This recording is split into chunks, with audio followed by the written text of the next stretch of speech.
Hello everyone, my name is Ahemad and my USN is 3PD21CS041. The topics which I have chosen are representation and mappings, approaches to knowledge, and under the guidance of Professor Sudha VP. So let's start with representation and mapping in AI. Representation refers to how knowledge is structured within an AI system. It's the way the information of the world is stored, processed, and retrieved. So basically, how can an information go through? For example, you have facts. Facts is the relevant information about something in the world. And how do you represent those facts? Facts can be representation in any kind of formation, languages, PPTs. So this is the basic agenda of representation. Let's go to mapping. Mapping is the process of translating or converting information from one form to another.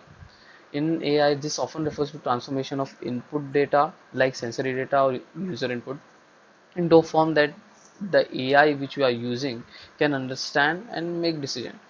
This is the basically part of what is happening. In order to understand it better, we have a detailed example here. Imagine an AI system that plays baseball. Representation. What kind of representation it can have? The AI which we are using needs to store various pieces of knowledge in order to understand and grasp the basic knowledge of whatever you are trying to express. Then AI needs to store various pieces of knowledge like player statistics, rules of the game, and strategies. This knowledge might be represented in various ways, like simple relational knowledge, inheritable knowledge, procedural knowledge. Simple relational knowledge is a table listing players and their attributes. Attributes can be height, weight, batting average. Inheritable knowledge. A hierarchical structure. Inheritable, like inheritance. What is inheriting? Inheriting something from someone. So a hierarchical structure where more general concepts like player have specific instances like pitcher, batter, bowler. For example, in baseball only, they have player. After the like going to deeper representation, we have pitcher and batter that inherit properties.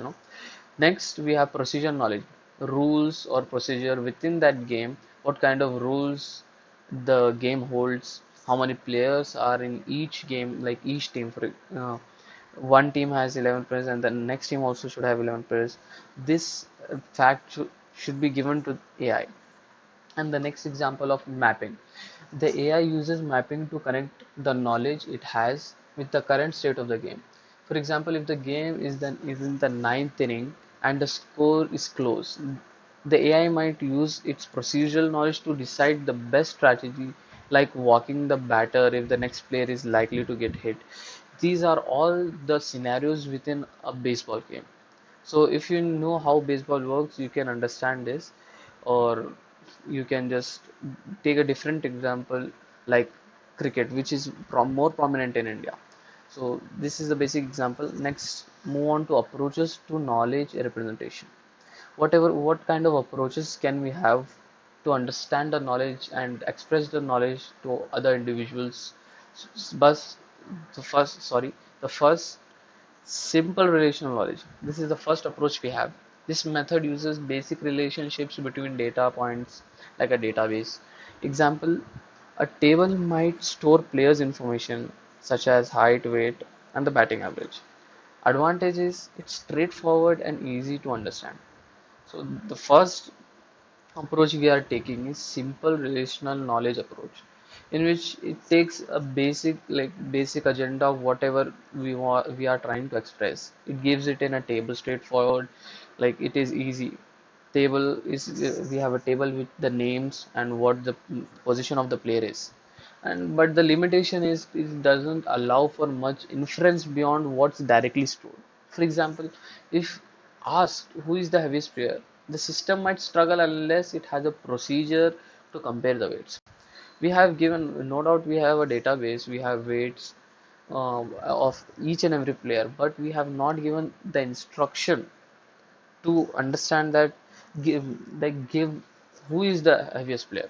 It won't understand that. Next, we are moving to inheritable knowledge.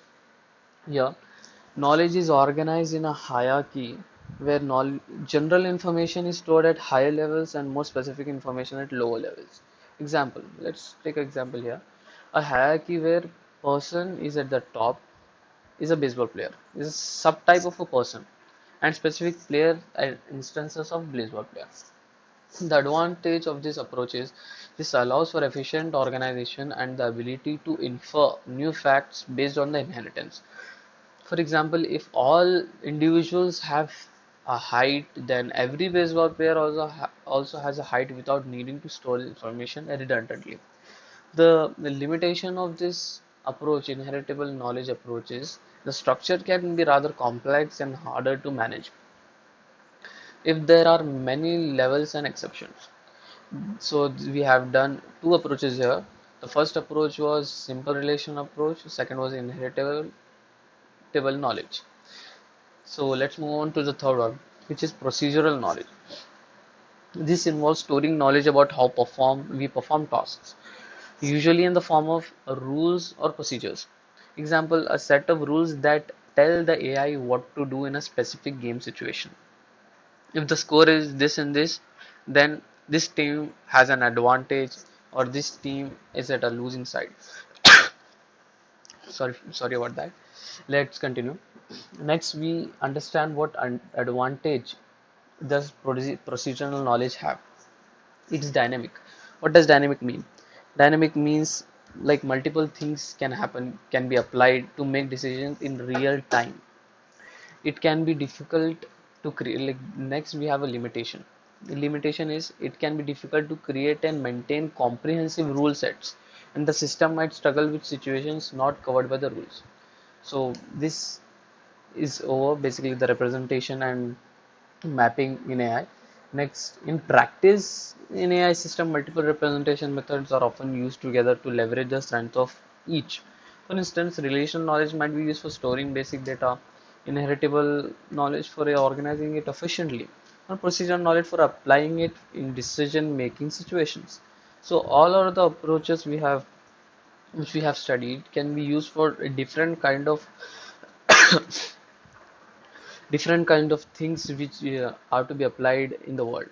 The challenge is in AI finding the right balance and combination of these methods to create a system which can efficiently learn through those approaches, and perform which starts in various situations. The chosen approach depends on the problem and domain and the specific requirements of the AI application. So this concludes our topic which we have done.